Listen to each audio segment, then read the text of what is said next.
Assalamualaikum warahmatullahi wabarakatuh. Perkenalkan, nama saya Mufarohah Kasih. Saya adalah CI klinik dari mahasiswa keperawatan S2 Universitas Nahdlatul Ulama Surabaya untuk mata kuliah KMB kompetensi stroke.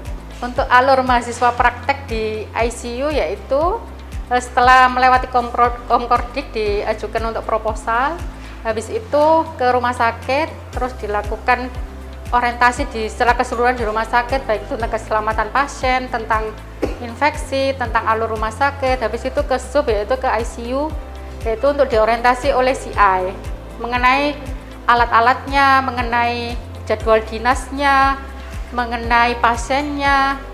ICU RSI Jemur Sari terletak di lantai 2, berdekatan dengan kamar operasi. Di sebelah situ sama dengan satu lantai. Terus kita masuk dekat dengan, di sini kita dilengkapi dengan fasilitas lift.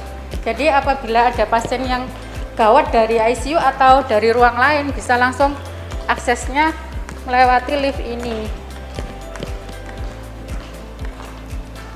Di bawah lift ini ada ruang UGD, sebelahnya ada ruang radiologi yang ada CT scan. Apabila ada terjadi penurunan kesadaran di ICU, bisa langsung di CT scan, atau dari kamar operasi apabila terjadi untuk foto kontrol bisa kita lakukan untuk CT scan. Di situ ada radiologi, sebelahnya juga ada HD hemodialisa. Terus kita masuk ke ruang perawatan.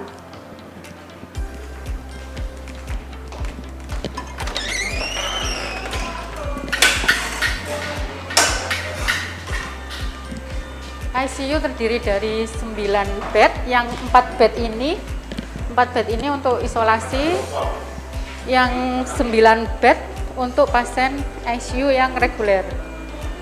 ICU juga dilengkapi dengan alat-alat seperti ini, ada DC shock apabila terjadi gangguan pada irama jantung, bisa kita lakukan shock. Terus dilengkapi dengan troli emergency.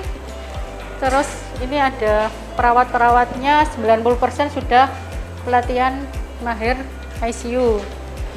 Terus untuk pasiennya ini semuanya dilengkapi dengan monitor, ada syringe pump, ada ventilator juga. Kita masuk di ruang perawatan untuk satu pasien, yaitu kita ada monitor 5 parameter. Nanti di sini bisa dilihat bagaimana tensinya, MAP-nya berapa.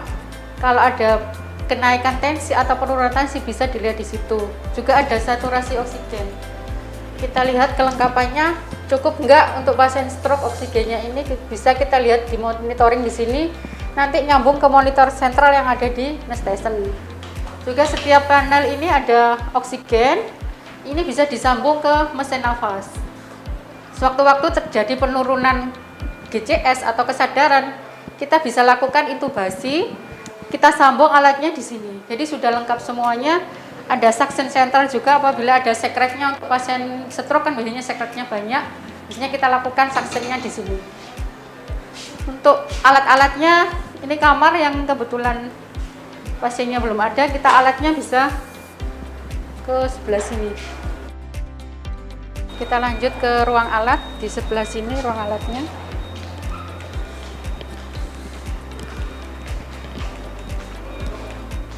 Ini bisa digunakan sebagai lab skill mahasiswa. Jadi sebelum ke pasien, mungkin kita pelajari dulu alatnya di sini. Pasiennya biasanya pakai ini syringe pump, terus ini alat bahan habis pakainya, ini ventilator. Kita ada 8 ventilator, terus ini ada HFNC. Nah, sekarang lagi tren ya ini untuk penanganan pasien gagal nafas, terutama pasien stroke. Bisa pakai ini dengan frekuensi sangat tinggi. Ada oksigen, ada infus pump juga di sini. Ini infus pump dipakai ke pasien.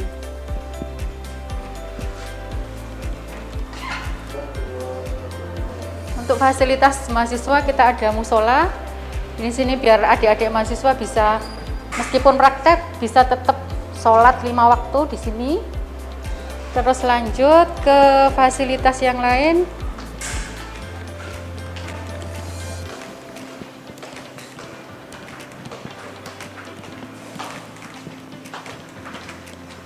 Ini ruang baca mini ya, adik-adik mahasiswa biasanya baca buku di sini. Jadi ruang baca di sini. Ini kasusnya tentang pasien stroke juga banyak di sini, ada referensi banyak di sini. Adik-adik bisa baca di ruang kecil ini. Terus lanjut ke ini ruang kepala ruangan ICU di sini, persis di sebelahnya ruang baca mahasiswa. Di sebelahnya lagi ada ruang diskusi mahasiswa.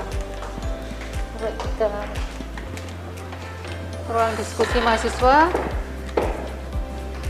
di sini dilengkapi dengan WiFi, ada LCD. Kalau mau pakai LCD kita juga sediakan untuk adik-adik mahasiswa. Ada lampu baca foto, barangkali mau baca foto di sebelah sini juga ada.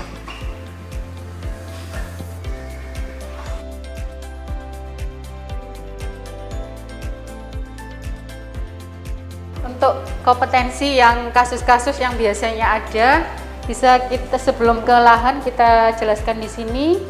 Ada pasien stroke CVE bleeding yang ICH atau IVH atau SAH itu bisa dilakukan, semuanya bisa dilakukan operasi di sini di ruang kamar operasi, dilengkapi dengan dokter-dokter yang sudah mumpuni untuk menangani di bidangnya. Jadi nanti adik-adik bisa melihat bagaimana kami merawat pasien stroke, observasi kesadaran, observasi TIK meningkat, atau observasi vital sign yang lainnya.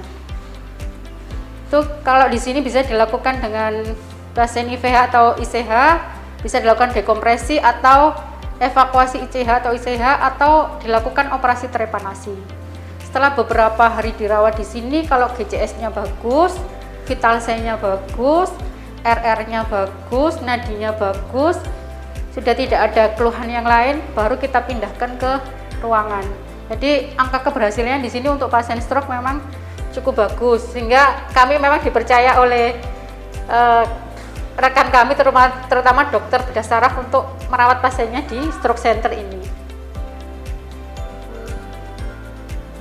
Untuk lokasi ICU atau stroke center ini sangat berdekatan dengan kampus B, di mana adik-adik mahasiswa itu belajar di situ. Jadi apabila ada kendala, kita bisa berkoordinasi dengan cepat, atau para dosen bisa melakukan pemantauan adik-adik secara intens untuk ke ICU ini.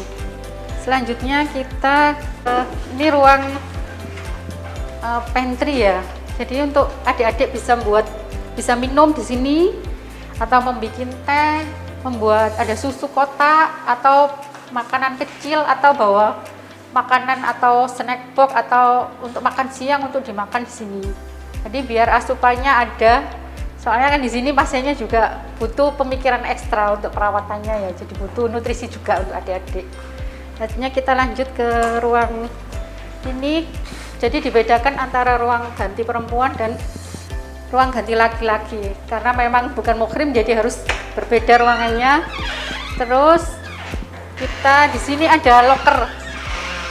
Jadi adik-adik yang butuh bawa barang-barang berharga bisa disimpan lokernya di sini, yang dikhususkan untuk mahasiswa. Di locker ini ada 2 locker di sini yang diperuntukkan untuk mahasiswa. Ini untuk ruang ganti perempuan. Jadi kita lanjut sekarang ke ruang ganti laki-laki.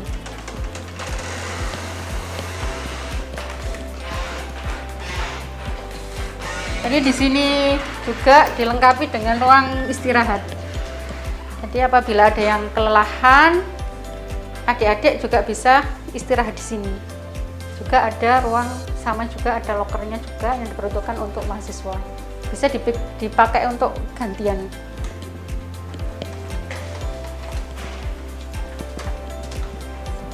Demikianlah paparan dari kami selaku CI mahasiswa S2 keperawatan.